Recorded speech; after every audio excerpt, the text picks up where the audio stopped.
Hi hello, அனைவருக்கும் வணக்கம். நான் உங்கள் ராமச்சந்திரன். இது உங்கள் ராம்சன் அகாடமி. நண்பர்களே, நம்ம நேற்று வந்து பார்த்தீங்கன்னா யூனிட் 4க்கான அந்த ஃபுல் ரிவிஷன் வந்து பார்த்துருந்தோம். ஸோ மொத்தத்தில் ஒரு 100 கொஸ்டின்ஸ் வந்து நேற்று நம்ம வந்து பார்த்துருந்தோம். ஓகேங்களா? இப்போ அதனோட தொடர்ச்சியாக பார்ட் 2 நம்ம பார்க்க போகிறது வந்து பார்த்தீங்கன்னா மீதி இருக்கக்கூடிய 66 கொஸ்டின்ஸ் தான் நம்ம வந்து பார்க்க போகிறோம். ஓகேங்களா? சரி, வாங்க நம்ம வீடியோக்குள்ள வந்து பார்க்கலாம். அது மூலம் நம்ம சேனலுக்கான புதுசாக வரீங்க அப்படின்னா நம்ம சேனலையும் சப்ஸ்கிரைப் பண்ணிக்கோங்க. கூடிய பக்கத்தில் இருக்கிற பெல் பட்டனை கிளிக் பண்ணி நோட்டிஃபிகேஷன் ஆல் அப்படின்றதையும் கொடுத்துக்கோங்க. அப்போதான் நம்ம போறக்கூடிய வீடியோஸ் எல்லாமே உங்களுக்கு கூட நிறைய வந்துட்டு இருக்கும். ஓகேங்களா? இது லாஸ்ட்டாக நம்ம வந்து பார்த்தீங்கன்னா 100 கொஸ்டின் பார்த்துருந்தோம். வேறொருவரின் கற்பனை படைப்பை நாமும் உணர்ந்து அனுபவிப்பது ஆக்க கற்பனை அப்படின்ற ஒரு நம்ம வந்து பார்த்துருந்தோம். இப்போ அதனோட தொடர்ச்சியாக தான் நம்ம என்ன பண்ண போறோம் பார்க்க போறோம். 101வது கொஸ்டின் வந்து பார்க்க போறோம். ஓகேங்களா? ஸோ இது ரிவிஷன் அப்படின்றதுனால கொஞ்சம் நான் வேகமாக தான் போவேன். கொஞ்சம் நீங்க அப்படியே என்ன பண்ணுவாங்க கூடவே வந்து வந்துருங்க. ஓகேங்களா? ஆல்ரெடி அந்த 10 கொஸ்டின்ஸ் வீடியோ பார்த்தவங்களுக்கு இது கொஞ்சம் அப்படியே ஈஸியா இருக்கும். ஓகே, 101வது கொஸ்டின். மொழியை கற்றல் என்பது எதில் அடங்கும்? ஸோ ஒருத்தர் வந்து மொழியை கத்துக்கிறாங்க அப்படின்றது வந்து எதில் அடங்கக்கூடியதா வந்து இருக்கும் அப்படின்னு பார்த்தோன்னா, மொழியை கற்றல் வந்து பின்பற்றல் வழி கற்றலில் அடங்கக்கூடியதாக இருக்கும். சீதா அதுக்கான ஆன்சர். அதாவது நம்ம பார்த்தோம், பாவ்லாவோட ஆற்றலை ஒருத்தம் தான் வந்து பார்த்தோன்னா குழந்தைக்கு மொழியை கற்பிக்கிறதுல மிகவும் பயனுள்ளதா இருக்குன்றது ஒரு பாயிண்டையும் பார்த்தோம். அதையும் ஞாபகம் வச்சுக்கோங்க. அது மட்டும் இல்லாம மொழியை கத்துக்கக்கூடியது எதில் அடங்கக்கூடியதா இருக்கும் அப்படின்னா பின்பற்றல் வழி கற்றல்ல தான் வந்து அடங்கக்கூடியதா வந்து இருக்கும். அடுத்து 102வது கேள்வி. கற்கும் போது என்ன கற்றுக்கொள்கிறோம் என்பதை விட எவ்வாறு கற்றுக்கொள்கிறோம் என்பது டேஷ். கற்கும் போது என்ன கற்றுக்கொள்கிறோம் என்பதை விட அதை அவ்வாறு கற்றுக்கொள்கிறோம் என்பதே டேஷ்.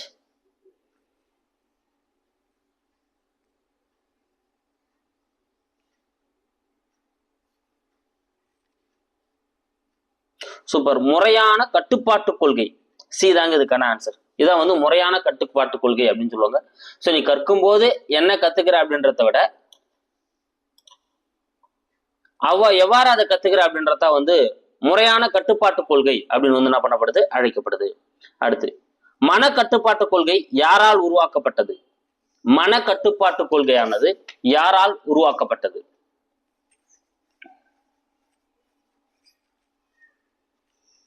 சூப்பர். யாருங்க?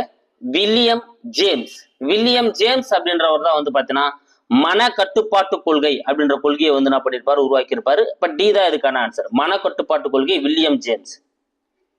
ஸ்டைர் என்பவர் விக்டர் வியூகோ எனில் பாரடைஸ் லாஸ்ட் என்பது டேஷ். ஓகேங்களா? அப்போ ஸ்டைர் அப்படின்ற நூலை வந்து பாத்தீங்கன்னா விக்டர் வியூகோ எழுதியிருப்பார் அப்படின்னா பாரடைஸ் லாஸ்ட் அப்படின்ற நூல் யாருடையது அப்படின்றதான் கேள்வி. யாருன்னா ஜான் மில்டன். இது யார் எழுதியிருப்பாருங்க? ஜான் மில்டன் அவர்கள் தான் எழுதியிருப்பாரு. அப்ப ஏதா இதுக்கான ஆன்சர் ஜான் மில்டன். ஸ்டைர் அப்படின்றது விக்டர் வியூகோனா, பாரடைஸ் அப்படின்றது வந்து பார்த்தீங்கன்னா ஜான் மில்டன். அடுத்து 105வது கேள்வி. ஒரு சூழ்நிலையில் இருந்து மற்றொரு சூழ்நிலைக்கு மாறுவது என்பது அந்த சூழ்நிலையில் பொதுவான அல்லது குறிப்பிட்ட கூறுகள் காணப்பட்டால் மட்டுமே முடியும் என கூறுவது. பாருங்க, நீங்க ஒரு சூழ்நிலையில இருந்து மற்றொரு சூழ்நிலைக்கு மாறுறாங்க. அப்படி மாறுறப்போ அது ரெண்டுத்துக்கும் இடையான ஒரு பொதுவான விஷயங்கள் வந்து காணப்பட வேண்டும். இப்ப example, 10th 12th maths group எடுக்கிற ஒரு பையன் இன்ஜினியரிங் ஸ்டூடெண்டா போகும்போது அவனுக்கு வந்து அது ரொம்ப அடாப்ட் ஆகிறதுக்கு ரொம்ப ஈஸியா இருக்கும். ஏன்னா இங்க பிசிக்ஸ் படிச்சிருப்பான், மேக்ஸ் படிச்சிருப்பான், அதனால அவன் அடாப்ட் ஆகிறதுக்கு வந்து ரொம்ப ஈஸியா இருக்கும். இதே பியூர் சயின்ஸோ எடுத்துட்டு ஒரு படிச்சுட்டு போற ஒரு பையன் வந்து பார்த்தா அங்க போய் அடாப்ட் வரப்போ வந்து கடினமா இருக்கும். ஏன்னா அவன் மேக்ஸ் படிச்சிருக்க மாட்டான் 11th 12th. அதனால வந்து அது கடினமா இருக்கும். அதனால அப்போ வெவ்வேறு சூழ்நிலைக்கு மாறினாலும் அந்த சூழ்நிலைக்கு பொதுவான விஷயங்கள் அங்க இருக்கிறதுனால மேக்ஸ் பிசிக்ஸ் இருக்கிறதுனால அவனுக்கு ஈஸியா இருக்கும். அதை தான் என்னன்னு சொல்றாங்க அப்படின்னா ஒத்த கூறு கோட்பாடு அப்படின்னு சொல்றாங்க. பி தாங்க இதுக்கான ஆன்சர். ஒத்த கூறு கோட்பாடு அப்படின்னு அழைக்கப்படுது. ஒத்த கூறு கோட்பாடு யாரால் உருவாக்கப்பட்டது? சோ ஒத்த கூறு கோட்பாட்டை உருவாக்கியவர் யார்?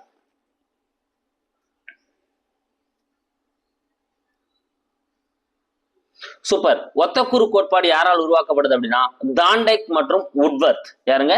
தாண்டைக் மற்றும் உட்வர்த். இவங்க 2 பேர் சேர்ந்து தான் ஒத்தக்கூறு கோட்பாட்டை உருவாக்குறாங்க. அப்ப பி தான் இதுக்கான ஆன்சர். தாண்டைக் மற்றும் உட்வர்த். அடுத்து, ஒத்தக்கூறு கோட்பாட்டிற்கு எதிரான சோதனையை நடத்தியவர் யார்? ஒத்தக்கூறு கோட்பாட்டை வெளியிட்டவர் யாருன்னு பார்த்தோம், தாண்டைக்கும் உட்வர்த்தும். ஆனா இந்த ஒத்தக்கூறு கோட்பாட்டுக்கு எதிராக என்ன பண்ணிருப்பாருங்க ஒருத்தர் வந்து சோதனையை வந்து நடத்தி என்ன பண்ணிருப்பாரு, விஷயத்த வந்து சொல்லியிருப்பாரு. அது யாருன்னு பார்த்தீங்கன்னா கிளைன் அப்படின்றவர் தான் வந்து சோதனை பண்ணியிருப்பாரு. சீதா அதுக்கான ஆன்சர். அடுத்து 108வது கேள்வி. ஒரு கோட்பாடு சட்ட அல்லது விதி ஆகியவற்றை ஒரு சூழ்நிலையிலிருந்து மற்றொன்றிற்கு மாற்றம் செய்வது. ஒரு கோட்பாடை எடுத்துட்டீங்க அப்படின்னா சட்ட அல்லது விதி ஆகியவற்றை எடுத்துக்கின்னு ஒரு சூழ்நிலையிலிருந்து மற்றொன்றுக்கு மாற்றம் செய்யக்கூடியது எவ்வாறு அழைக்கப்படுகிறது? சூப்பர். பொதுமைப்படுத்துதல் கோட்பாடு. சோ சட்டம் மற்றும் விதிகள்னு வந்தா அது பொதுமைப்படுத்துதல் கோட்பாடு, அதனால நீங்க ஞாபகம் வச்சுக்கோங்க. அடுத்து பொதுமைப்படுத்துதல் கோட்பாடு யாரால் வெளியிடப்பட்டது? சோ பொதுமைப்படுத்துதல் கோட்பாட்டை வெளியிட்டவர் யார்?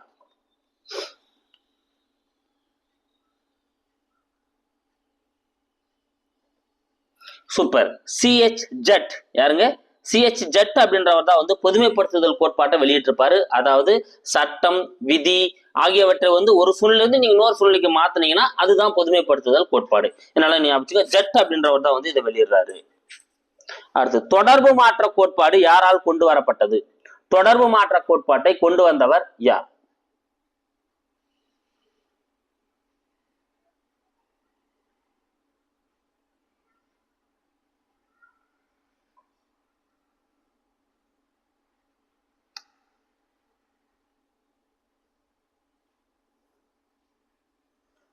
சூப்பர். தொடர்பு மாற்ற கோட்பாட்டை கொண்டு வந்தது யாருன்னு பார்த்தீங்கன்னா கெஸ்டால்ட் உளவியல் குழுவினரால் தான் வந்து கொண்டு வரப்பட்டிருக்கும். யாருங்க? கெஸ்டால்ட் உளவியல் குழுவினர் தான் வந்து கொண்டு வந்திருப்பாங்க. இங்க வந்து இது வந்து ஆப்ஷன் தப்பா இருக்கு, நான் PDF கொடுக்குறப்ப கரெக்ஷன் பண்ணி கொடுத்துட்றேன். ஓகேங்களா? கெஸ்டால்ட் உளவியல் குழுவினர். பொது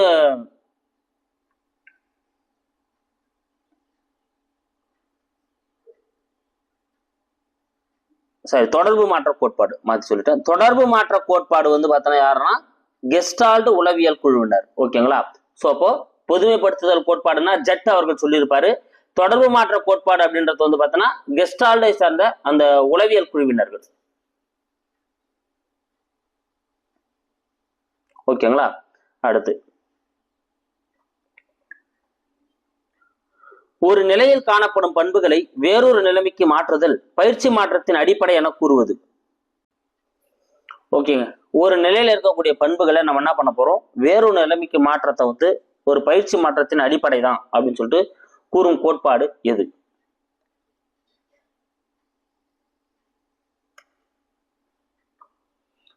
சூப்பர். தொடர்பு மாற்ற கோட்பாடு. இதைதான் பார்த்தோம். கெஸ்டால்ட் உளவியல் குழுவினர் தான் அதை வந்து வெளியிட்டிருப்பாங்கன்னு பார்த்தோம். ஒரு பயிற்சி மாற்றத்தின் அடிப்படையில் தான், அதாவது டிரான்ஸ்பரபிலிட்டி அடிப்படையில் தான் நம்ம என்ன பண்ண முடியும்? ஒரு சூழ்நிலை இருக்கக்கூடியதை வேறொரு நிலைக்கு நம்மளால மாற்றி அமைக்க முடியும். அப்ப இது சொல்லக்கூடிய தொடர்பு மாற்ற கோட்பாடு. குறிக்கோள் கோட்பாடு யாரால் கொண்டு வரப்பட்டது? இது ரொம்ப முக்கியமானது. குறிக்கோள் கோட்பாடு பேக்லி அவர்கள் தான் கொண்டு வந்திருப்பாரு. டி தான் இதுக்கான ஆன்சர். குறிக்கோள் கோட்பாடை கொண்டு வந்தவர் யாருங்க? பேக்லி அவர்கள் தான் குறிக்கோள் கோட்பாட்டை கொண்டு வந்திருப்பார். பள்ளி குழந்தைகள் எவ்வாறு கற்கின்றனர் என்பதை விளக்க ஒரு கற்றல் கோட்பாட்டை உருவாக்கிய காக்னே எந்த நாட்டு உளவியல் அறிஞர்? பாருங்க, பள்ளி குழந்தைகள் வந்து எப்படி கற்கிறாங்க அப்படின்றதுக்காக ஒரு கல்வி கோட்பாட்டை காக்னே அவங்க உருவாக்கியிருப்பார். அதான் காக்னே படிநிலை கோட்பாடு, தேரி ஆஃப் காக்னே லேர்னிங்ஸ் அப்படின்னு சொல்லுவாங்க. காக்னேவோட அந்த படிநிலை கோட்பாடு அப்படின்றத வந்து அந்த காக்னேவோட படிநிலை கோட்பாட்டை உருவாக்கியிருப்பார் இல்லையா காக்னே, அது எந்த நாட்டை சேர்ந்தவர் காக்னே அப்படின்றத வந்து உங்களுக்கான கொஸ்டின். அவர் வந்து அமெரிக்கா நாட்டை சேர்ந்தவர். பி தாங்க இதுக்கான ஆன்சர், அமெரிக்க நாட்டை சேர்ந்தவர். காக்னே படிநிலை கோட்பாடு எவ்வாறு அழைக்கப்படுகிறது? இந்த காக்னேவோட அந்த படிநிலை கோட்பாடு எவ்வாறு அழைக்கப்படுகிறது அப்படின்னா அடுக்கு கற்றல் கோட்பாடுன்னு அழைக்கப்படுது. பி தாங்க இதுக்கான ஆன்சர். எப்படி அழைக்கப்படுது? அடுக்கு கற்றல் கோட்பாடு அப்படின்னு சொல்லிட்டு தான் இந்த காக்னேவோட படிநிலை கோட்பாடு அழைக்கப்படுகிறது. காக்னே படிநிலை கோட்பாட்டில் காக்னே கற்றலை எத்தனை படிநிலைகளாக குறிப்பிட்டுள்ளார்? பார்த்தோம். இப்பதான் காக்னேவோட படிநிலை கோட்பாடு பள்ளி குழந்தைகளுக்காக வெளியிட்டிருப்பாரு. அதுல எத்தனை விதமான நிலைகளா இருக்கு அப்படின்னு சொல்லிட்டு அவர் சொல்லியிருக்காரு அப்படின்னா 8 விதமான படிநிலைகளா காணப்படுது. சீதாங்க இதுக்கான ஆன்சர். காக்னேவோட படிநிலை கோட்பாட்டுல அவர் சொல்ற படிநிலைகள் வந்து 8 படிநிலைகளா காணப்படுதுன்னு சொல்றாரு. அடுத்து உற்றுநோக்கி கற்றல் அல்லது சமூக கற்றல் கோட்பாடு யாருடையது? உற்றுநோக்கி கற்றல் அல்லது சமூக கற்றல் கோட்பாடு யாருடையது?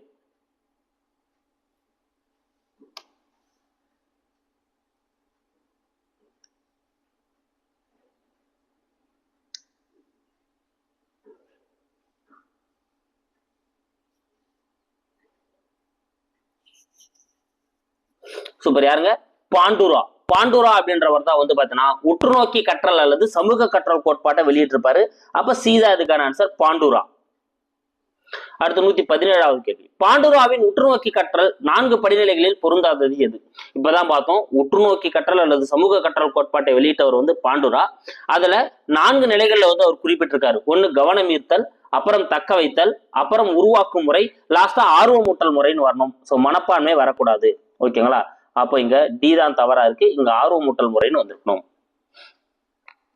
அடுத்து, ஓரிரு நொடிகள் மட்டுமே நீடிக்கக்கூடிய நினைவு. ஓரிரு நொடிகள் மட்டுமே நீடிக்கக்கூடிய நினைவு எவ்வாறு அழைக்கப்படுகிறது? சூப்பர். புலனறி நினைவு அல்லது உடனடி நினைவு. ஓரிரு நொடிகள் மட்டும் தாங்க இருக்கும். ஓகேங்களா? இப்ப ஏதோ ஒரு சத்தமா இருக்கட்டும், ஏதோ ஒரு ஸ்மெல்லா இருக்கட்டும், அது கொஞ்ச நேரம் தான், உடனே என்ன ஆயிடும், அந்த சத்தமும் அந்த ஸ்மெல்லும் வந்து போயிடும். அப்ப அதெல்லாம் வந்து புலனறி நினைவு அல்லது உடனடி நினைவு. ஏன்னா ஏன் இது புலனறி நினைவுன்னு சொல்றாங்கன்னா, ஒண்ணு இதை கண் மூலமா நீங்க பாப்பீங்க, இல்ல காது மூலமா கேட்பீங்க, இல்ல மூக்கு மூலமா வந்து என்ன பண்ணீங்க, நீங்க ஸ்மெல் பண்ணுவீங்க. அப்ப இந்த மாதிரி புலன உறுப்புகளை வச்சு இது நீடிக்கக்கூடியதா இருக்கனால தான் அதை புலனறி நினைவு அப்படின்னு சொல்றாங்க, அல்லது உடனடி நினைவுன்னு சொல்றாங்க. 119வது கேள்வி, பெருக்கல் வாய்ப்பாடு, வீட்டு தொலைபேசி எண், மனநாள் ஆகியவை டேஷ். ஸோ பாருங்க, பெருக்கல் வாய்ப்பாடு, வீட்டு தொலைபேசி எண்ணா இருக்கட்டும், மனநாள், மனைவி திருமண நாளா இருக்கட்டும், மனைவியோட பிறந்த நாளா இருக்கட்டும், இது எல்லாமே வந்து பாத்தீங்கன்னா நீண்ட கால நினைவுல வரக்கூடியது, லாங் டேர்ம் மெமரி. ஓகேங்களா? ஏன்னா இது நீங்க ஒரு நொடியில இருந்து வாழ்நாள் முழுவதும் என்ன பண்ணணும், நீங்க வந்து ஞாபகம் வச்சுக்க கூடியதா வந்து இருக்கும். ஏன்னா கல்யாண நாள்லாம் மறந்தா வீட்டுல என்ன நடக்கும் அப்படின்னு சொல்லிட்டு தெரியும். அதனால வந்து இதெல்லாம் வந்து நீண்ட கால நினைவுல வந்து வரக்கூடியது. அடுத்து 120, டாச்சிஸ்டாஸ்கோப் கருவியை பயன்படுத்தி சோதனை மூலம் புலனறி நினைவை நிரூபித்தவர் யார்? டாச்சிஸ்டாஸ்கோப்பை கருவியை பயன்படுத்தி சோதனை மூலம் புலனறி நினைவுன்னு ஒண்ணு இருக்கு அப்படின்னு சொல்லிட்டு நிரூபித்தவர் யார்? சூப்பர். யாருங்க? ஸ்டெர்லிங். ஸ்டெர்லிங் அப்படின்றவர் தான் வந்து பாத்தீங்கன்னா இந்த டாச்சிஸ்டாஸ்கோப் அப்படின்ற கருவியை பயன்படுத்தி ஒரு புலனறி நினைவை வந்து என்ன பண்ணிருப்பாருங்க, நிரூபிச்சிருப்பாரு, ஸ்டெர்லிங். அடுத்து, நினைவு உருளை எதை சோதிக்க உதவுகிறது? மெமரி ட்ரம் அப்படின்னு சொல்லுவாங்க. மெமரி ட்ரம் வந்து பாத்தீங்கன்னா எதுக்காக யூஸ் பண்ணப்படுது அப்படின்னா, நினைவு உருளையை பயன்படுத்தி நம்மளால எதை கண்டுபிடிக்க முடியும்? நினைவு வீச்சை கண்டறிய முடியும். நினைவு உருளையை பயன்படுத்தி எதை கண்டறிய முடியும்? நினைவு வீச்சு. அதாவது புலனறி நினைவு, உடனடி நினைவை நம்மளால என்ன பண்ண முடியும், கண்டறிய முடியும். ஓகேங்களா? ஏன்னா நினைவு வீச்சை தான் நம்ம என்னன்னு சொல்லுவோம், உடனடி நினைவுன்னு சொல்லுவோம். ஒரு டக்குன்னு எவ்வளவு நம்மளால ஞாபகம் வச்சுக்க முடியுன்றத. ஓகேங்களா? அப்ப நினைவு வீச்சுனாலும் ஒண்ணுதான், புலனறி நினைவுனாலும் ஒண்ணுதான், ஞாபகம் வச்சுக்கோங்க. வயது அதிகரிக்க அதிகரிக்க நினைவு வீச்சு டேஷ். வயது அதிகரிக்க அதிகரிக்க நினைவு வீச்சும் ஆகுதுங்க, அதிகரிக்கும். ஆமாங்க, நீங்க குழந்தையா இருக்கிறப்போ வந்து பாத்தீங்கன்னா ஒரு 4-5 பொருட்களை தான் ஒரு நேரத்தில் ஞாபகம் வச்சுப்பீங்க. ஆனா வளர வளர ஒரு 7 முதல் 9 பொருட்களை உங்களால ஞாபகம் வச்சுக்க முடியும். அடுத்து 123வது கேள்வி, 4 to 5 வயது குழந்தைகளின் எண்கள் பற்றிய நினைவு வீச்சு. ஒரு 4 to 5 வயது ஒரு குழந்தை இருக்குதுப்பா. அந்த குழந்தை ஒரே நேரத்துல எவ்வளவு எண்களை வந்து அதால வந்து நினைவு வச்சுக்க முடியும் அப்படின்னு பார்த்தோன்னா 4 எண்களை வந்து அதால் நினைவு வச்சுக்க முடியும். அப்ப ஏதா அதுக்கான ஆன்சர் 4. அடுத்து 124வது கேள்வி, 9 அல்லது 10 வயது குழந்தைகளின் எண்கள் பற்றிய நினைவு வீச்சு டேஷ். 9 அல்லது 10 வயது குழந்தைகளின் எண்கள் பற்றிய நினைவு வீச்சு டேஷ். இப்பதான் பார்த்தோம், 4 to 5னா 4 தான் ஞாபகம் வச்சுக்க முடியும். 9 to 10 வயது குழந்தைனா ஒரு 6 எண்களை அதால நினைவு வச்சுக்க முடியும். அப்ப சீதா அதுக்கான ஆன்சர் 6. அடுத்து 125, பொருள் உள்ள சொற்களின் நினைவு வீச்சு எவ்வளவு? பொருள் உள்ள சொற்களின் நினைவு வீச்சு எவ்வளவு? அதாவது வந்து ஒரு சொல் எடுத்துக்கிறீங்க, அதனோட பொருளோட நீங்க படிக்கிறீங்க அப்படின்னா அதனோட நினைவு வீச்சு நம்மளுக்கு கொஞ்சம் அதிகமா இருக்கும். ஓகேங்களா?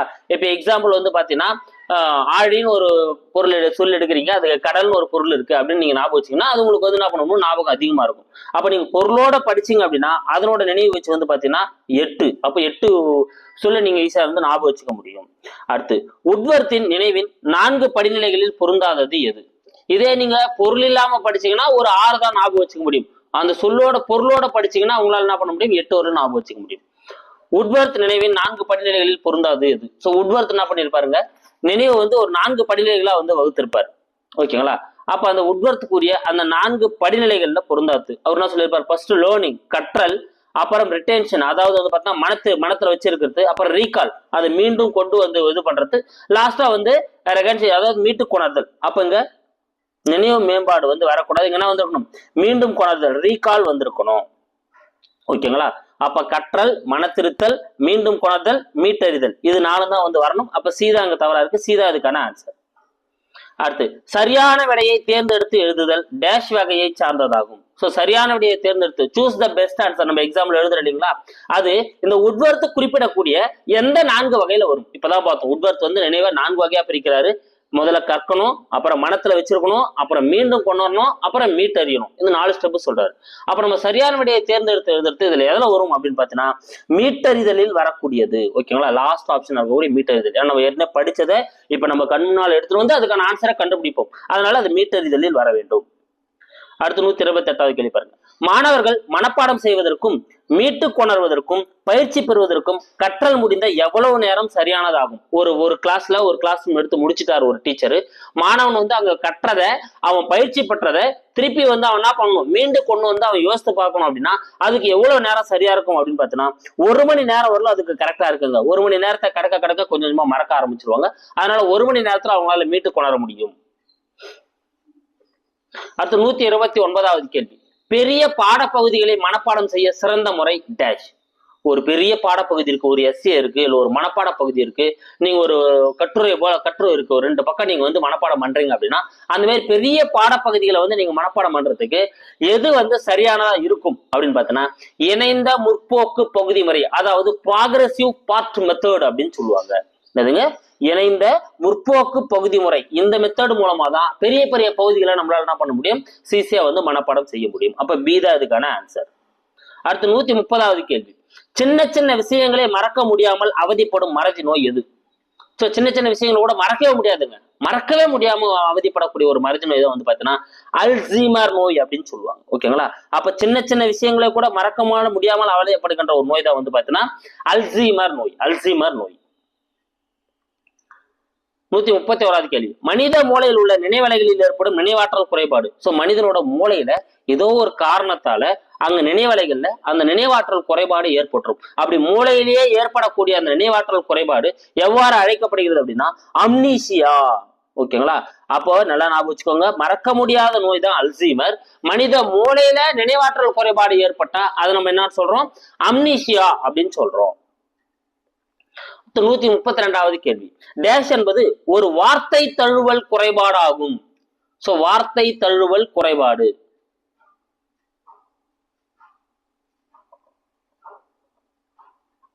சூப்பர். அனோமியா அப்படின்ற நோய் தான் வந்து பாத்தீங்கன்னா சில வார்த்தைகளை வந்து சரியா சொல்ல முடியாதுங்க. ஓகேங்களா, சில வார்த்தைகளை ப்ரொனவுன் பண்ண முடியாது. அப்படிப்பட்ட குறைபாடுகளை தான் நம்ம என்ன சொல்லுவோம், அனோமியா. சில பேருக்கு வந்து பார்த்தோம்னா அந்த அது வந்து அவங்களால வந்து சொல்ல வராது.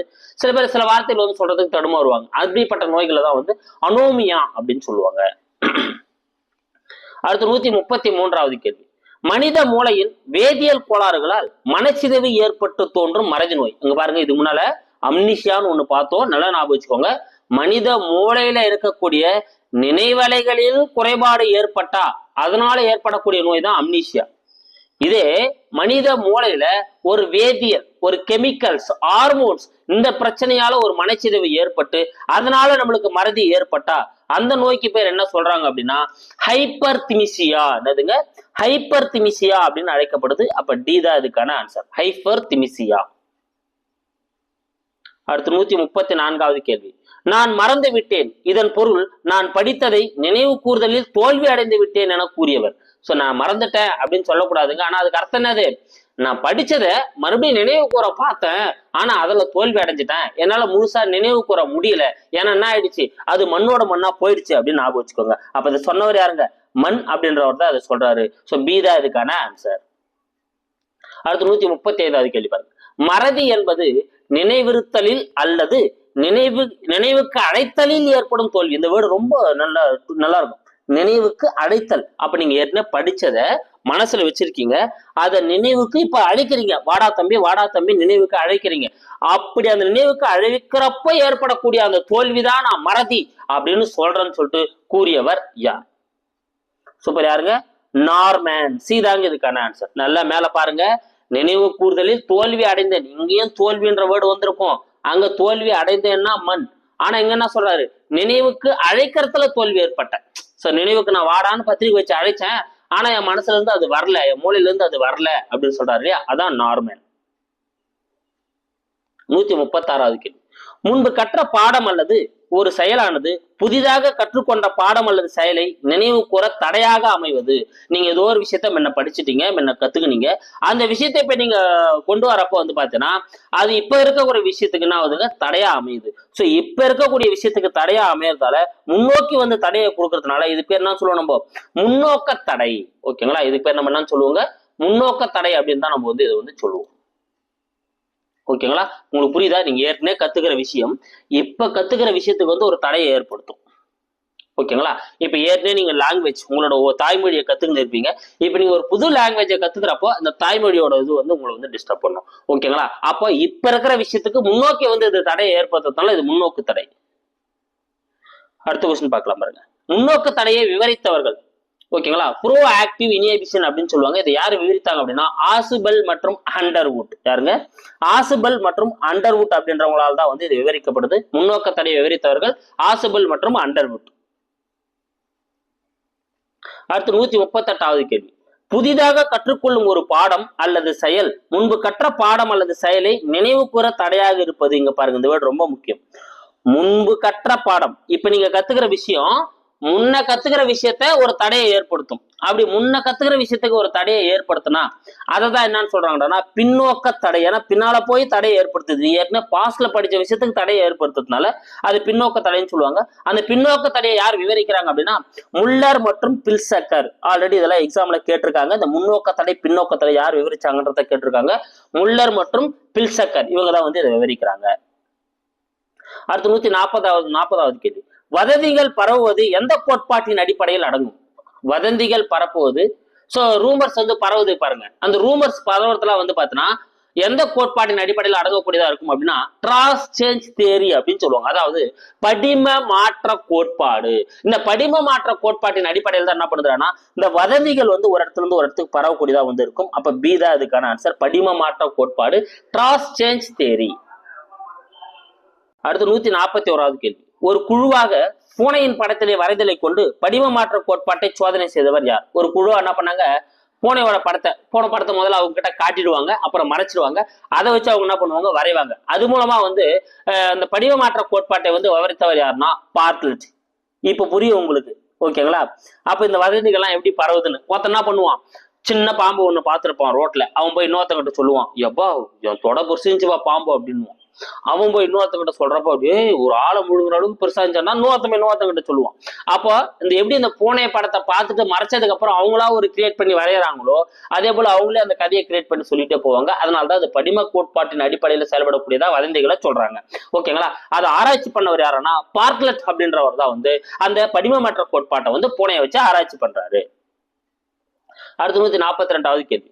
நாம் எவற்றை மறக்க விரும்புகிறோமோ அவற்றையே மறக்கிறோம் என கூறியவர். சோ நம்ம எதை வந்து மறக்கணும்னு நினைக்கிறோம்ப்பா, இதெல்லாம் நம்மளுக்கு பிரச்சனைப்பா, இதெல்லாம் நம்மளுக்கு கஷ்டத்தை கொடுக்குதுப்பா, இதெல்லாம் நம்ம மறந்தனப்பா அப்படின்னு நம்ம எதை மறக்க நினைக்கிறோமோ அதுதான் வந்து மறக்கப்படுகிறது என கூறியவர் யாருன்னு பார்த்தீங்கன்னா சிக்மண்ட் ஃப்ராய்டு. ரொம்ப முக்கியமான ஒரு நபர் உளவியலை பொறுத்தவரைக்கும். சோ சிக்மண்ட் ஃப்ராய்டு தான் வந்து இந்த குற்றம் சொல்லியிருப்பார். நீ எதை மறக்கணும்னு நினைக்கிறியா அதான் மறக்கிற ஓப்பா. ஊக்கத்தின் அடிப்படையிலான மறதியை வழங்கியவர். அதாவது என்னன்னா இதெல்லாம் நீ மறக்கணும்னு நினைக்கிறியோ அதெல்லாம் என்ன பண்ற, நீயே ஊக்கப்படுத்தி நீயே வந்து மறந்துடுற. மேல சொன்ன கூட்டம் தான் அதே மாத்தி சொல்ற, வேற எதுவும் இல்லை. அதே சிக்மண்ட் ஃப்ராய்டு தான். ஓகேங்களா, நீ எதை மறக்கணும்னு நினைக்கிறியோ அதை மறக்கணும்னு சொன்னதும் சிக்மண்ட் ஃப்ராய்டு தான். ஊக்கத்தின் அடிப்படையிலான மறதி, ஏன்னா நீ அதை மறக்கணும்னு ஊக்கப்படுத்துற, அதனால மறந்து போயிடுது. ரெண்டும் ஒரே கூட்டம் தான், கொஞ்சம் வித்தியாசமா இருக்கு. சிக்மண்ட் ஃப்ராய்டு தான் வந்து சொல்றாரு. மறத்தலுக்கான நவீன கோட்பாடாக கருதப்படுவது எது? சோ மறத்தலுக்கு வந்து நிறைய கோட்பாடுகள் வெளியப்படுது. அதுல நவீன கோட்பாடாக கருதப்படுறது எப்படின்னா திடப்படுத்துதல் அல்லது நிலைத்தல் கோட்பாடு. திடப்படுத்துதல் அல்லது நிலைத்தல் கோட்பாடு தான் வந்து பாத்தீங்கன்னா மறத்தலுக்கான ஒரு நவீன கோட்பாடா வந்து கருதப்படுது.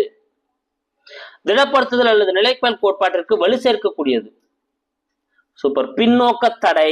என்னதுங்க, பின்னோக்க தடை தான் வந்து பாத்தீங்கன்னா இந்த கோட்பாட்டுக்கு வலு சேர்க்கக்கூடியதா வந்து. ஸோ அப்போ ஒரு மரத்தலுக்கான நவீன கோட்பாடாக கருதப்படுறது இந்த கன்சாலிடேஷன்ஸ் தியரி அப்படின்னு சொல்லுவாங்க. திடப்படுத்துதல் அல்லது நிலைத்தல் கோட்பாடு. இதுக்கு வலு சேர்க்கக்கூடியதா இருக்கக்கூடியதா வந்து பின்னோக்க தடை. அடுத்து 146வது கேள்வி பாருங்க. நசுக்குதல் மற்றும் அடக்குதல் கோட்பாட்டை விளக்கியவர் யார்? நசுக்குதல் மற்றும் அடக்குதல் கோட்பாட்டு யாரால் வெளியிடப்பட்டது அப்படின்னா சிக்மண்ட் ஃப்ராய்டு. டி தாங்க இதுக்கான ஆன்சர். சிக்மண்ட் ஃப்ராய்டு அவர்கள் தான் வந்து இந்த நசுக்குதல் மற்றும் அடக்குதல் கோட்பாட்டை வந்து வெளியிடுறாரு. அடுத்து 147வது கேள்வி பாருங்க. நசுக்குதல் மற்றும் அடக்குதல் கோட்பாட்டுடன் தொடர்பற்றது எது? நசுக்குதல் மற்றும் அடக்குதல் கோட்பாட்டோட தொடர்பில்லாத எது அப்படின்னு வந்து பாத்தீங்கன்னா இது என்னன்னு சொல்றாங்கன்னா பிறழ்வு நிலை மறதி அப்படின்னு சொல்றாங்க, திட்டமிட்ட மறதி அப்படின்னு சொல்றாங்க, அது இல்லாம இசைவான மறதின்னு சொல்றாங்க. ஓகேங்களா? அப்போ இது வந்து பாத்தீங்கன்னா திட்டமிட்ட மறதி, இசைவு மறதி, இசைவான மறதி இதெல்லாம் வருது. இயற்கையான மறதி தான் இதுல அடங்காது. அப்ப நசுக்குதல் மற்றும் அடக்குதல் கோட்பாட்டுக்கு மற்றொரு பெயர்கள் தான் பிறழ்வு நிலை மறதி, திட்டமிட்ட மறதி, இசைவான மறதி. இதை சிக்மண்ட் ஃப்ராய்ட் அவர்கள் தான் வெளியிட்டிருப்பாரு. அடுத்து 148வது கேள்வி. வேதனையான அனுபவங்கள் நினைவு பகுதிக்கு அனுப்பப்பட்டு பிறகு மறக்கப்படுவது. ஸோ நம்மளுக்கு வேதனை தரக்கூடிய, கஷ்டத்தை தரக்கூடிய அந்த சில அனுபவங்களை நம்ம என்ன பண்ணுவோம், கொஞ்சம் கொஞ்சமா அதை நசுக்கி நம்ம என்ன பண்ணிடுவோம், அதை மறக்கடிக்க செய்வோம். அப்படி மறக்கடிக்க செய்வது தான் நம்ம என்ன சொல்றோம் அப்படின்னா நசுக்குதல் அப்படின்னு சொல்றோங்க. ஓகேங்களா? அப்ப வேதனையான அனுபவங்களை நம்ம உள்ள போட்டு மறக்கிறது தான் நசுக்குதல் அப்படின்னு சொல்றோம். வலியை கொடுக்கக்கூடிய அனுபவங்களும் நினைவுகளும் நனவு மனநிலையில் தோன்றும் போதே அவைகளை வலுக்கட்டாயமாக தடை செய்வது. ஸோ இங்க என்ன பண்றோம், வலுக்கட்டாயமா போட்டு அதை அடக்கிறோன்றோம். அதனால்தான் நம்ம என்ன பண்றோம், வலுக்கட்டாயமா இது வரவே வராதப்பா, ஞாபகத்துக்கு வராதப்பான்னு அதை நம்ம என்ன பண்றோம், போட்டு அடிச்சு உடைச்சு உள்ள வைக்கிறோம். அதை அடக்குதல்னு சொல்றோம். அதனால்தான். அடுத்து 150வது கேள்வி. டேஷ் என்பது ஒரு செயல்படு மறதி என அழைக்கப்படுகிறது. செயல்படு மறதி. டேஷ் என்பது ஒரு செயல்படு மறதி. ஆமாங்க, இந்த நசுக்குதல் தான் நம்ம என்னன்னு சொல்றோம், செயல்படு மறதின்னு சொல்றோம். ஏன்னா நம்ம நினைவு பகுதிக்கு அனுப்பி அப்படியே கொஞ்சம் கொஞ்சமா அதை மறக்கிறோம். நம்மளோட செயல்பாடுகள் மூலமா அது நடக்கிறதுனால நசுக்குதல் அப்படின்றது வந்து என்னதுங்க, செயல்படு மருதி அப்படின்னு அழைக்கப்படுது. ஏதா அதுக்கான ஆன்சர். அடுத்து 151வது கேள்வி. மறத்தல் பற்றிய சோதனை செய்து மறைத்தல் வளைகோட்டை கூறியவர் யார்? Very very important. எக்ஸாம்ல ஆல்ரெடி இந்த எக்ஸாம்ல வர கொஸ்டின்ல இந்த கொஸ்டின் வந்து வந்திருக்கு. ஓகேங்களா? கொஞ்சம் டங் ஸ்லீப் ஆகுது. சூப்பர். எப்பிங்காஸ் யாருங்க? எப்பிங்காஸ் மறத்தல் வளைகோடு அப்படின்னு சொல்லுவாங்க. பி தான் இதுக்கான ஆன்சர். அடுத்து எப்பிங்காஸ் சோதனைப்படி மறத்தல் விகிதம் காலம் அதிகரிக்க ஸோ அப்ப அதாவது பாருங்க, மறத்தல் விகிதமானது காலம் அதிகரிக்க மறத்தல் விகிதம் என்ன ஆகும் அப்படின்றத வந்து எப்பிங்காஸ் சொல்றாரு. அப்படின்னா மறத்தல் விகிதம் வந்து குறைய ஆரம்பிக்கும். ஓகேங்களா? இது ரொம்ப நீங்க நேக்கா புரிஞ்சுக்கணும். நான் அந்த 10 கொஸ்டின்ஸ் நடத்துறப்ப உங்களுக்கு வந்து தெளிவா சொல்லியிருப்பேன். எப்பிங்காஸின் மறத்தல் வளைகோடு எவ்வாறு அழைக்கப்படுகிறது? இது ரொம்ப முக்கியங்க. எப்பிங்காஸோட அந்த மறத்தல் வளைகோடு எவ்வாறு அழைக்கப்படுகிறது அப்படின்னா நினைவிருத்தல் வளைகோடு. அதுங்க நினைவிருத்தல் வளைகோடு அப்படின்னு அழைக்கப்படுது. அப்ப சீதா இதுக்கான ஆன்சர். இது ஒரு வாசிப்பதில் ஏற்படும் குறைபாடு ஆகும்.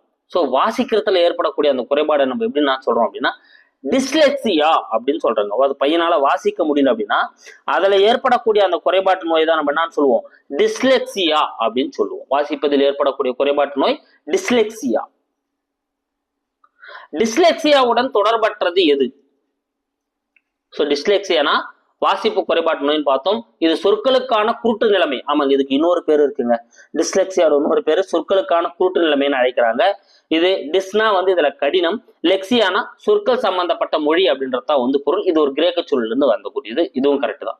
இது பார்வை தொடர்பான குறைபாட்டு நோய் ஆகும். இல்லைங்க, இது தவறு. நரம்பு மண்டலம் தொடர்பான குறைபாட்டு நோய். இது நரம்பு மண்டலம் தொடர்பானது. அப்ப சீதா அங்க தவறா இருக்கு. பி அவங்க வந்து டின்னு தலையா மாத்தி படிப்பாங்க. ஓகேங்களா? இது கரெக்ட் தான். இது வந்து நரம்பு மண்டலம் தொடர்பான ஒரு நோய். ஓகேங்களா? சரி.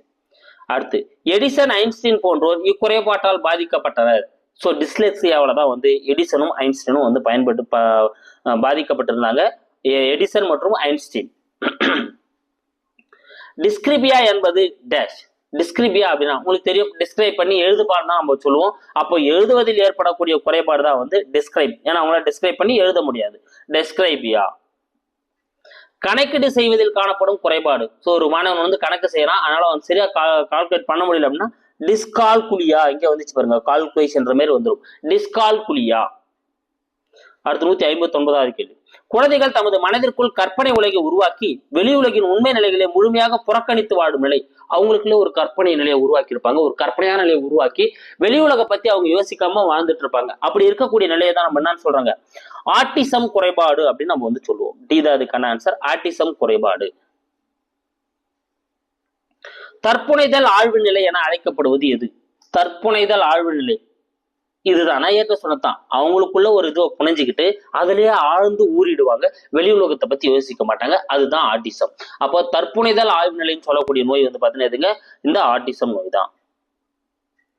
அடுத்து உலக ஆட்டிசம் விழிப்புணர்வு தினம் என்று கொண்டாடப்படுகிறது.